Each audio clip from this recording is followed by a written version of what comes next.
बिस्मिल्लाहिर्रहमानिर्रहीम। अस्सलाम वालेकुम नाज़रीन, आप यूट्यूब चैनल देख रहे हैं। मैं इमरान खान। सिचुएशन जो है जिस तरफ जा रही थी वहाँ से उसने रुख बदला है और इसके पीछे बहुत ज़्यादा एक्टिविटी हुई है। यानी अगर आप गुज़िश्ता 15 से 20 दिन का जायज़ा लें तो चीज़ें जा रही थी मुज़ाकरात की तरफ, चीज़ें जा रही थी हल होने की तरफ। इमरान खान की रिहाई के मामला तय हो रहे थे और इमरान खान साहब को कुछ ऑफ़र्स भी की जा रही थी। अब आपने गौर किया होगा कि इमरान खान साहब, उनकी बहनें या उनकी पार्टी के बाकी लोग, वो सारे लोग अब खुलकर कहना शुरू हो गए हैं कि इमरान खान साहब को ऑफर्स की गई और उन्हें डील ऑफर की गई। फिर इमरान खान साहब, आपको इस बात का आइडिया पहले से हो चुका होगा कि वो भांप लेते हैं वक्त आने से पहले कि अब होने क्या जा रहा है। यानी उन्हें पाकिस्तान की सियासत की जितनी समझ बूझ है, इस हवाले से उन्होंने जितने भी इससे पहले तखमीने लगाए या जितनी भी उन्होंने पेशन गोइयाँ की, वो सारी दुरुस्त साबित हुई। एक ऐसे वक्त में इमरान खान साहब का एक बड़ा सख्त ट्वीट आ जाना और उसमें वज़ीर आज़म को आर्मी चीफ का अर्दली करार देना, ये इशारा दे रहा था कि मामला उतने ठीक नहीं हैं जितने दिखाई दे रहे हैं।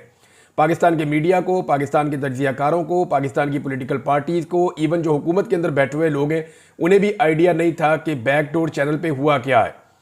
अब मैं कुछ चीज़ें आपके सामने रख देता हूँ कि जितने भी मोहरे हैं उन सबको इकट्ठा किया गया है, जितने भी मोहरे हैं उन सबको एक्टिवेट किया गया है और एक मरतबा फिर से प्रोपेगेंडा की एक नई वॉर शुरू होने जा रही है। अब आप बड़े सख्त जुमले देखेंगे, बड़े सख्त बयानात देखेंगे, बहुत सारे जो हैं वो टाउट्स वो एक्टिव हो जाएंगे, एस्टेब्लिशमेंट की तरफ से सख्त बयानात आएंगे। मुमकिन है कि आने वाले दिनों में DGISPR भी एक सख्त प्रेस कॉन्फ्रेंस कर दें।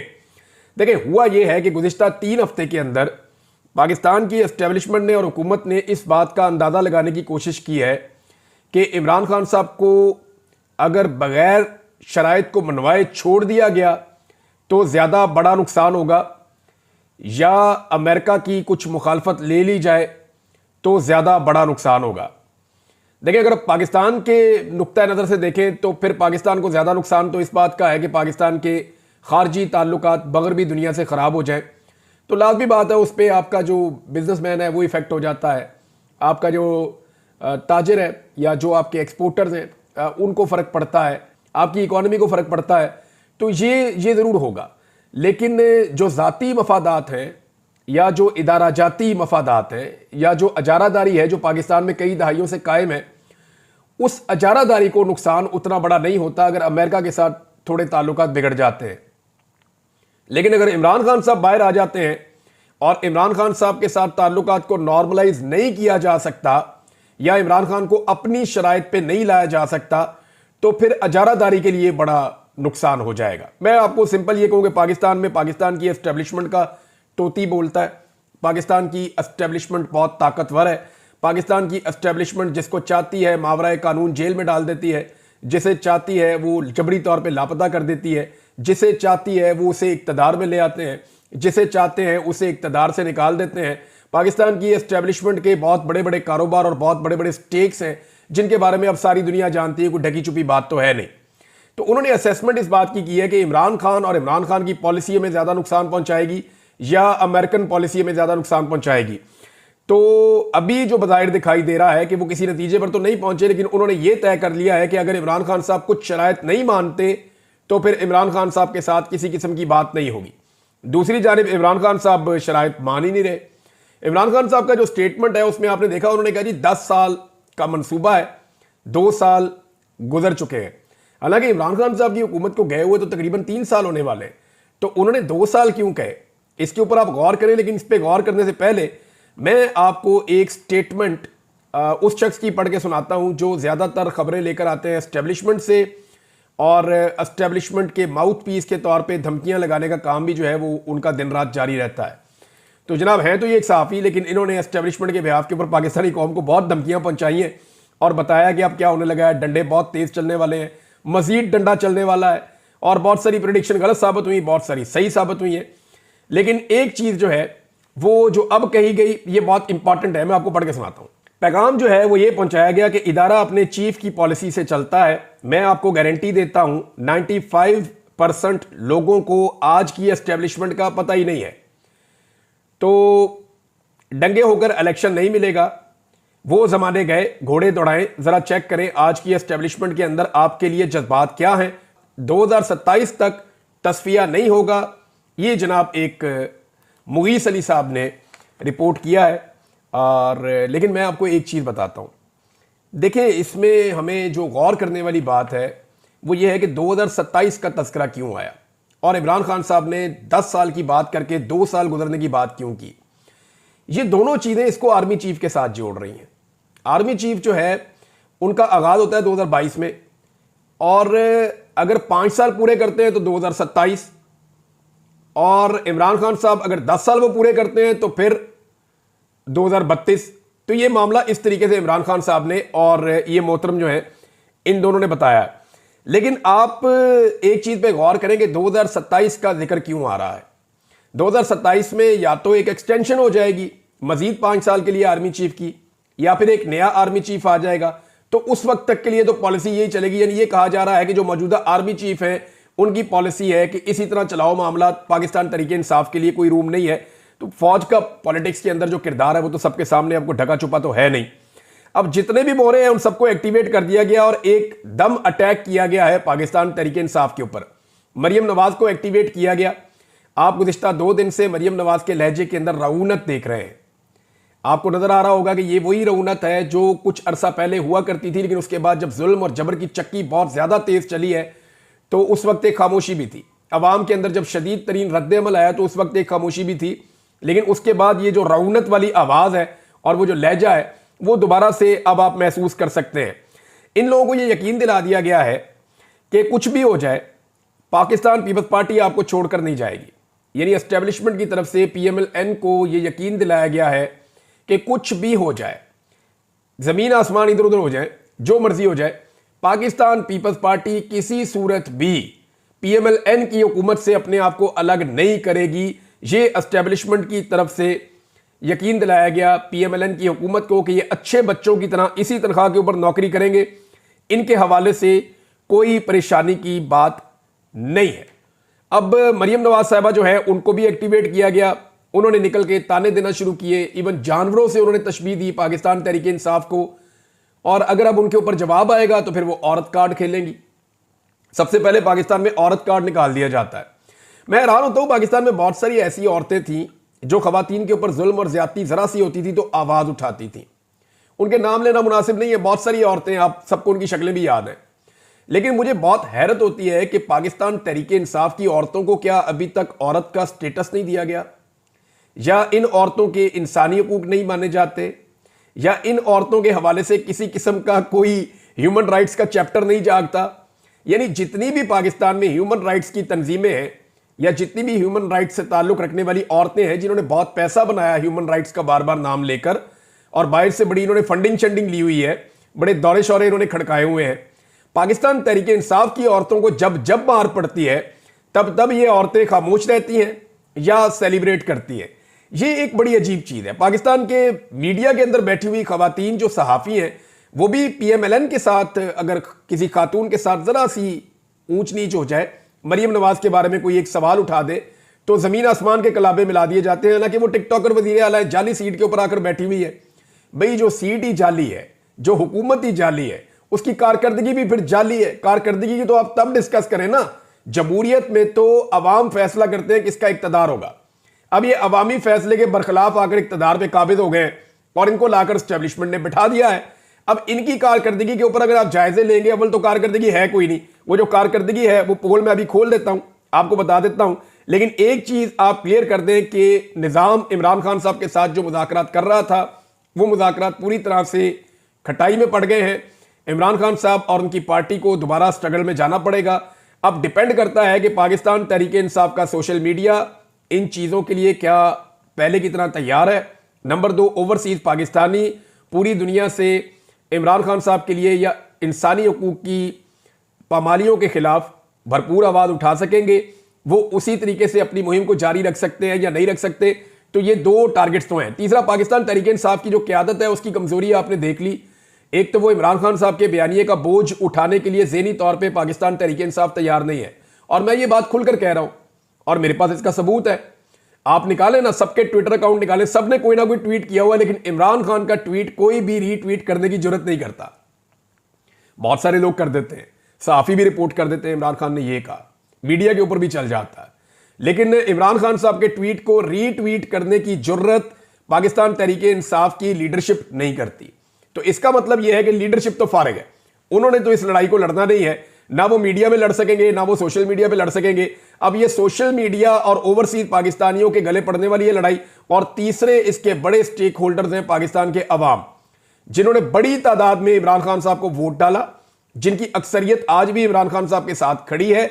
और इसीलिए इमरान खान साहब की पार्टी को या उन्हें किसी किस्म की इजाजत नहीं है कि वो कोई पब्लिक एक्टिविटी आजादाना तौर पे कर सके, क्योंकि उनको आइडिया है कि वहां पे ऐसे रिकॉर्ड लग जाएंगे कि उन मनाजिर से पूरी दुनिया हिल जाएगी।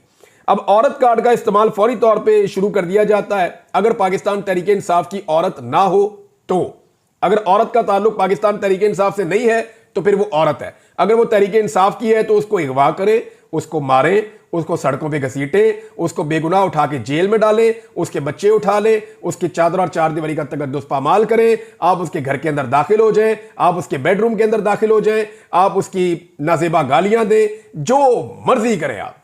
अगर उस औरत का ताल्लुक पाकिस्तान तहरीके इंसाफ से है तो पाकिस्तान में उस औरत के लिए कोई इंसानी हुकूक नहीं है। यह लिखी पड़ी बात है और इसमें अब कोई दो राय बाकी नहीं है। ओवरसीज पाकिस्तानियों की जानिब से जो है वो प्रेशर का सिलसिला खत्म नहीं हुआ, बल्कि वो प्रेशर का सिलसिला अभी तक जारी है। मैं आपको एक खबर देता हूं, लेकिन उससे पहले फौजी अदालतों के हवाले से चंद अहम सवालात उठ गए हैं। ये केस चल रहा है आईनी बेंच में, हालांकि ये आईनी बेंच मुतनाज़े है, ये आईनी बेंच मुतनाज़े। और मैंने आपको एक बात कही थी, ये आईनी बेंच किसी भी तरफ जा सकता है अकॉर्डिंग टू सिचुएशन। यानी देखना यह होगा कि बैरूनी दबाव अगर बहुत ज्यादा बढ़ रहा है तो फिर यह आईनी बेंच फैसला दे देगा कि फौजी अदालतों के फैसले हम नहीं मानते, वो फैसले फारिग हैं, सारे बंदों के फैसले जो हैं वो सिविलियन कोर्ट्स के अंदर होंगे। अगर तो बैरूनी दबाव बहुत बढ़ गया और वो कंट्रोल ना हुआ, लेकिन अगर बैरूनी दबाव को कंट्रोल कर लिया गया तो फिर फौजी अदालतों के फैसले जो है वो लिजिटिमेट हो जाएंगे। अच्छा, फौजी अदालतों के फैसले आने के बाद फौरी तौर पे दबाव बहुत ज्यादा बढ़ गया है जो ट्रायल कोर्ट्स हैं उनके ऊपर, और शदीद तरीन दबाव उनके ऊपर डाला जा रहा है कि कुछ भी हो जाए हर हाल में सजाएं सुनाई जाएं।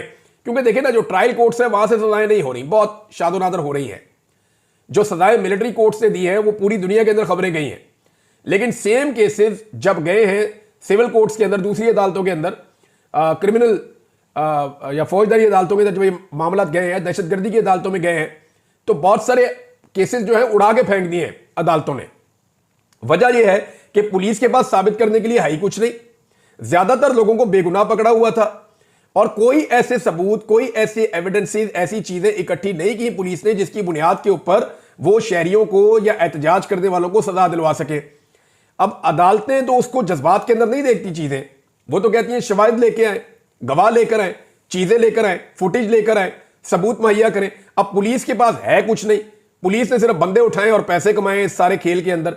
लिहाजा 9 मई के मामले के अंदर अब ट्रायल कोर्ट्स के ऊपर बहुत ज्यादा दबाव आ रहा है फौजी अदालतों के फैसलों के बाद कि हर हाल में सजाएं सुनाई जाए, और वहां पे भी आप आने वाले दिनों में चीजें तेज होती हुई देखेंगे। फौजी अदालतों के हवाले से चंद सवालात, उनमें सबसे पहले तो एक सवाल यह है, कासिम खान सूरी साहब ने इसको ट्वीट किया है, मैं यही नुक्ता यहीं से पढ़ के आपको बता देता हूं। इसके बारे में मरियम नवाज खान साहिबा ने यह नुक्ता उठाया था कि फौजी अदालतों ने 28 शहरियों को ऑफिशियल सीक्रेट एक्ट की दफा 3 के तहत 9 मई में सजाएं सुनाई, जिसके मुताबिक किसी ममनुआ इलाके पर हमला करना काबिल सजा जुर्म है। दिलचस्प और मजायका खेज बात यह है कि जिना हाउस को 9 मई के 3 माह बाद अगस्त में कोर कमांडर का कैंप हाउस करार दिया गया था। यानी इस तरह और भी कि इन इलाकों को जिनके ऊपर ये शहरी गए एहतजाज करने के लिए, क्या ये ममनुआ इलाके हैं? पहला सवाल तो ये उठाया गया। दूसरा एक बड़ा इंपॉर्टेंट सवाल है जो 1.5 साल से 2 सवाल पेंडिंग चल रहे हैं। यानी ये फौजी अदालतों वाला मामला जो है ये सुप्रीम कोर्ट में 1.5 साल से है। इसमें साकिब बशीर साहब ये बताते हैं कि ये मामला जून जुलाई 2023 से ज़ेर इल्तवा है। अक्टूबर 2023 में एक फैसला आया, दिसंबर 2023 में अपीलें हुई, अब जनवरी 2025 में 2 सवालों के जवाब अभी तक नहीं आए। नंबर 1, मिलिट्री कोर्ट्स को 103 सिविलियंस की हवालगी कैसे हुई, वजूहात के साथ ऑर्डर कहां है? अब यह है बड़ा सवाल, क्योंकि फौज तो बंदे गिरफ्तार नहीं कर सकती। इन बंदों की गिरफ्तारियां कहीं ना कहीं तो होनी थी, पुलिस ने करनी थी या किसी और इदारे ने करनी थी, और जब ये गिरफ्तारियां होनी थी तो इनको एक प्रोसीजर के तहत फौज की हिरासत में देना था या फौज के हवाले करना था। तो वो प्रोसीजर क्या था, इसके बारे में अभी तक कोई जवाब 1.5 साल हो गया लगभग। अभी तक इसका जवाब नहीं आया, 1 साल से ज्यादा हो गया। नंबर 2, किस बुनियाद पर किसने तय किया ये केसेस सिविलियन कोर्ट्स में जाएंगे और बाकी 103 मिलिट्री कोर्ट्स में जाएंगे? अच्छा, ये बहुत इंपॉर्टेंट है। ये नुकता मैंने भी पहले उठाया था कि अजीबोगरीब बात है कि 103 बंदे उठा के मिलिट्री कोर्ट में दे दिए और बाकी 10,000 के करीब बंदा था वो पकड़ के जो है वो जेलों में बंद कर दिया।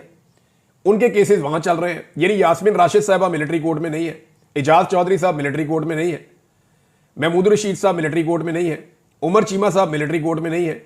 ये जो खवातीन खदीजा शाह छूट के आई हैं, सनम जावेद छूट के आई हैं, ये तैयबा राजा छूट के आई हैं, बाकी और बहुत सारी भुट्टा साहबा और बहुत बेशुमार लोग हैं, नाम ही नहीं मुझे याद रहते, लेकिन ये तमाम खवातीन ये कोई भी मिलिट्री कोर्ट में नहीं है। और बहुत सारे मर्द हजरात हैं जो सारे गिरफ्तार हुए हैं, जमानतें करा करा के छूटे हैं, ये भी मिलिट्री कोर्ट में नहीं है। तो ये जो 10,000 के करीब बंदा गिरफ्तार हुआ ये मिलिट्री कोर्ट में क्यों नहीं गया, और वो 103 जो मिलिट्री कोर्ट में गए इनके बीच में डिफरेंशिएट कैसे किया गया, किस बुनियाद पे किया गया? ये भी एक सवाल है, इसका जवाब आज तक नहीं आया। एक और बड़ा इंपॉर्टेंट क्वेश्चन है, लेकिन उससे पहले आमिर मुगल साहब ने एक ट्वीट की और एक चीज की तरफ निशानदेही की। उन्होंने कहा सुप्रीम कोर्ट में जमा कराई गई रिपोर्ट के मुताबिक जिस मिलिट्री कोर्ट ने 9 मई के मुल्जिमान को सजा सुनाई है, इस कोर्ट की सरबराही लेफ्टिनेंट कर्नल शेख असद कर रहे हैं। लेफ्टिनेंट कर्नल जो हैं ये electrical and mechanical engineers battalion के हैं। ये 54th electrical and mechanical engineers battalion, इसके कमांडिंग ऑफिसर हैं। अब core of electrical and mechanical engineers के कर्नल साहब की कानून और अदालती उमूर पर, यानी वो कह रहे हैं जी हम तो सुभान अल्लाह ही कह सकते हैं इसके ऊपर के इलेक्ट्रिकल और इंजीनियरिंग के एक कर्नल साहब हैं, वो कैसे अदालतों की सरबराही कर सकते हैं और वो इसके अंदर फैसले दे सकते हैं। तो ये एक और टेक्निकल नुक्ता है जो उठाया गया है। एक और चीज है जो जस्टिस सैयद हसन अजहर रिजवी साहब ने पूछी है। उन्होंने ये सवाल पूछा कि जीएच के ऊपर पहले भी एक हमला हुआ जिसमें शहादतें हुई हैं। कराची में एक कोरियन तैयारा तबाह किया गया, वहां पे भी शहादतें हुई हैं। ये जो तैयारा तबाह किया गया था ना कराची के अंदर, ये बहुत बड़ा अटैक हुआ था, ये आपको याद होगा, कराची में एक बहुत बड़ा इंसिडेंट हुआ था। इन वाकयात में फौजी तनसीबात पर हमले हुए, केसेस का ट्रायल इंसदादे दहशतगर्दी अदालतों में हुआ। मिलिट्री कोर्ट्स क्यों नहीं भेजा गया? डेटा फ्राहम करें। अब ये बड़ा आम सवाल है कि जहां पर रियल टेररिस्ट आए थे, जिन्होंने आके जीएचक्यू के ऊपर अटैक किया, जिन्होंने आकर अटैक किया मेहरान एयरबेस पे, इन दहशतगर्दों का ट्रायल जज साहब के बकौल हो गया दहशतगर्दी की अदालतों में। इनको भेजा नहीं गया मिलिट्री कोर्ट्स के अंदर, क्यों नहीं भेजा गया? अब ये जो सिविलियन है इनको क्यों भेजा गया? यहां पे ये सवाल एक बहुत बड़ा उठ जाता है। एक नादरीन खबर और है, और ये खबर मैं आपको सुना रहा हूं। खबर तो अच्छी नहीं है, लेकिन पाकिस्तान की हुकूमत ऐसे ही है। मैं आपको 3-4 दिन से बता रहा हूं कि इस हुकूमत ने सबसे ज्यादा टैक्सेस लगाए हैं। मैं आपको बता रहा हूं इस हुकूमत ने सबसे ज्यादा महंगाई की है, चाहे वो पेट्रोल है, चाहे वो बिजली है, चाहे वो गैस है। इसके ऊपर सबसे ज्यादा टैक्सेस इस हुकूमत ने लिए हैं। 16 रुपए वाली बिजली को ये 60 रुपए से ऊपर लेकर चले गए हैं। गैस की कीमतों में लगभग 1000% तक इन लोगों ने इजाफा कर दिया है। यानी 10 गुना गैस की कीमत में इजाफा कर दिया, 4 गुना बिजली की कीमत में इजाफा कर दिया, और पेट्रोल की कीमत भी लगभग 100 रुपया से ज्यादा लीटर इन्होंने बढ़ा दी है। ये सारा कुछ करने के बाद इन्होंने महंगाई का वैसे भी तूफान लगाया हुआ है, और उसके अलावा एक्स्ट्रा टैक्सेस पाकिस्तान से हर जगह पे ले रहे हैं। इवन किसानों तक पे तो इन्होंने टैक्सेस लगा दिए हैं। हर चीज आम आदमी की पहुंच से बाहर जा रही है। इतना पैसा अवाम से इकट्ठा हो रहा है, लेकिन इसके बावजूद ये सबसे ज्यादा कर्जे भी ले रहे हैं। पाकिस्तान की तारीख में सबसे ज्यादा रफ्तार से कर्जे लेने का जो रिकॉर्ड है वो शहबाज शरीफ साहब ने तोड़ दिया है। यानी जितना कर्जा इन्होंने गुज़िश्ता तकरीबन 2 साल के अंदर ले लिया है, इतना कर्जा पाकिस्तान ने दहाई के अंदर नहीं लिया होगा। तो टिका के इन्होंने कर्जे लेने का रिकॉर्ड भी तोड़ दिया, और पाकिस्तान की तारीख के महंगे तरीन कर्जे लिए हैं। आईएमएफ और पाकिस्तान की तारीख का सबसे गंदा मुआहिदा इन्होंने किया है, जिसके नतीजे में पाकिस्तान में महंगाई का तूफान आ चुका है और अभी मजीद आ रहा है। अब इसके बावजूद जो फिगर अब मैं आपको बताने लगा हूं, आपके रोंगटे खड़े हो जाएंगे। अब आप ये देखें कि ये माली साल चल रहा है ना, ये आपका 1 जुलाई को शुरू हो जाता है। तो 1 जुलाई से लेकर दिसंबर तक इसकी पहली 6 माही होती है, या शिशमाही होता है, या 6 माह पहले इसके जो होते हैं, 2 छमाहियां गुजर गई हैं, तो इसके अंदर टोटल 12 महीने का होता है। लेकिन ये 6 माह पहले जो है इसकी कारकर्दगी आप देखें। 6 माह के दौरान हुकूमत 1100 अरब के तरक्याती बजट में से सिर्फ 148 अरब खर्च कर पाई है। अंदाजा करें, ये 1100 अरब के तरक्याती बजट थे कि इसको तरक्याती मंसूबों पर लगाना है, लेकिन अवामी तरक्की पे लगा कितना? 148 अरब। अपने खर्चे पूरे हो रहे हैं, प्रोटोकॉल फुल चल रहे हैं, तनख्वाहें फुल मिल रही हैं, मीडिया को फुल पैसा खिलाया जा रहा है, जहां जहां लॉबिंग है वहां पैसा खर्च किया जा रहा है। लेकिन अवामी तरक्की और फलाह के ऊपर पैसा खर्च करने पे आए तो 1100 अरब में से सिर्फ 148 अरब खर्च किए गए। और यह किया क्या जाएगा? जब साल खत्म होने वाला होगा तो अचानक पैसा जारी कर दिया जाएगा एमएनएस की स्कीमों के लिए, जहां से बेशुमार कमीशन वो लेकर खा जाएंगे। ये ऐसे ही होता है हमेशा, यानी इसी पैसे को बाद में कमीशन में डाल देंगे। अब मैं हैरान होता हूं कि जब पैसा खर्च भी नहीं कर रहे तो पैसा जा कहां रहा है? इस सवाल का जवाब कोई नहीं देता। ज़र मुबादला के ज़खायर भी उतने नहीं बढ़ रहे, पैसा हर एक से इकट्ठा भी कर रहे हैं, अवाम को भी नचोड़ के रख दिया है, बाहर से भी बेशुमार कर्जा ले रहे हैं, तरक्याती मंसूबों पर भी नहीं लगा रहे, तो ये पैसा जा कहां रहा है?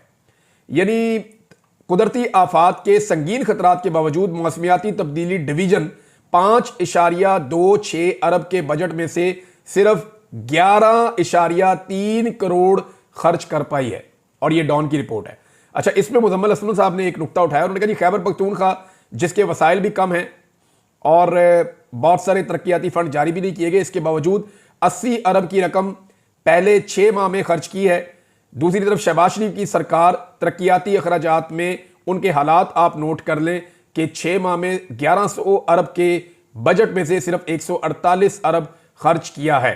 6 वजारतें तरक्याती बजट में से एक धेला भी खर्च नहीं कर पाई। ये पैसा लूटेंगे और क्या करेंगे? इनका तरीका वारदात यही है और यही हमेशा ये करते हैं। और इनकी इन्हीं हरकतों की वजह से पाकिस्तान का पासपोर्ट दुनिया में कहां पहुंच गया है? जिन मुल्कों की मिसालें देते हैं ना हमें, उन मुल्कों से भी नीचे। बाद में इस पे बात करते हैं। अब तक के लिए इतने, अपना ख्याल रखिएगा, अपने चैनल का भी। अल्लाह हाफ़िज़।